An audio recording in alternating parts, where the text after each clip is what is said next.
ভরা মৌসুমে ব্যবসায়ী আর আম চাষিদের পদচারণায় মুখর নওগাঁর সাপাহারের আমের বাজার। তবে আম বিক্রিতে ব্যবসায়ীদের নৈরাজ্যের শিকার হবার অভিযোগ চাষিদের। 12 কেজি বাড়িয়ে 52 কেজিতে মন ধরায় আম বিক্রিতে লোকসানে বাধ্য করা হচ্ছে। এক্ষেত্রে ভিন্ন অজুহাত দেখাচ্ছেন ব্যবসায়ীরা। তবে অনিয়ম হলে ব্যবস্থা নেওয়ার কথা জানান জেলা প্রশাসক। নওগাঁ থেকে তৌহিদ ইসলামের প্রতিবেদন। নওগাঁর সাপাহারের বৃহত্তর আমের বাজার। সারা দেশের বড় ব্যবসায়ী আর আম চাষিদের পদচারণায় মুখর বাজারটি। সকাল থেকে শুরু হয়ে বেচাকেনা চলে সন্ধ্যা পর্যন্ত। চাষিরা জানান, চলতি মৌসুমে আবহাওয়া খারাপ থাকায় আমের ফলন হয়েছে কম। এরপর বাজারে এসে পাইকারি ব্যবসায়ীদের নৈরাজ্যের শিকার হচ্ছেন তারা। 40 কেজির বদলে নিয়ম ভেঙে 52 কেজি মন ধরে আম কিনছেন ব্যবসায়ীরা।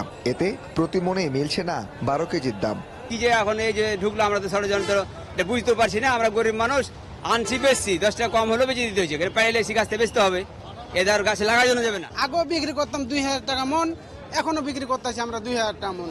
তাহলে আমাদের তো কোনো ফায়দা নাই, আমাদের খালি খাটাই হচ্ছে। আসলে ওজনের যে প্রবলেম, এটা আমাদের কৃষকদের জন্য একটা বিশাল প্রবলেম। আমের ফলন অত্যন্ত কম এবং আমের ফলন হিসাবে আমের দাম নেই, বিষের দাম বেশি, সারের দাম বেশি।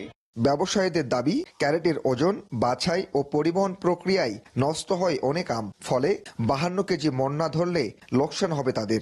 এটা হলো আপনার মাল, তো আমরা ঘরে নেই, ছোট বড় থাকে, আমরা তো আর এটা বাছাই করি না, আমরা ডালায় নিয়ে নিই। যদি আমরা 48 কেজিতে মন নেই, আমরা যে সাইজের মালটা দেখে কিনবো, আমরা ওই সাইজেরই মাল বেছে বেছে নেব। এখানে একটা সমস্যা, দাম হয়ে গেছে কেজিতে। আপনার 52 কেজিতে মন নেবে, কৃষকরা 52 কেজিতে দিবে না, 48 কেজিতে দিবে।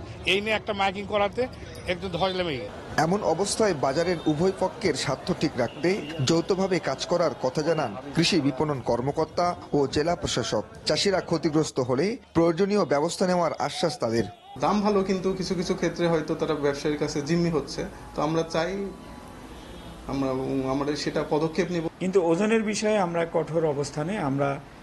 আপনি যদি মনে করেন যে এখনো ওজন এরকম নিচ্ছে, আমার কাছে যে অভিযোগ নাই, যদি আসে আমি এখনই জনকে বলে দিচ্ছি, শাস্তির আওতায় আমরা নিয়ে আসবো। এটা আমরা কোনোভাবেই অ্যালাউ করব। চলতি মৌসুমে জেলায় 2,500 কোটি টাকার আম বাণিজ্যের প্রত্যাশা করছেন কৃষি বিভাগ। তৌহিদ ইসলাম, এসএটিভি, নওগাঁ।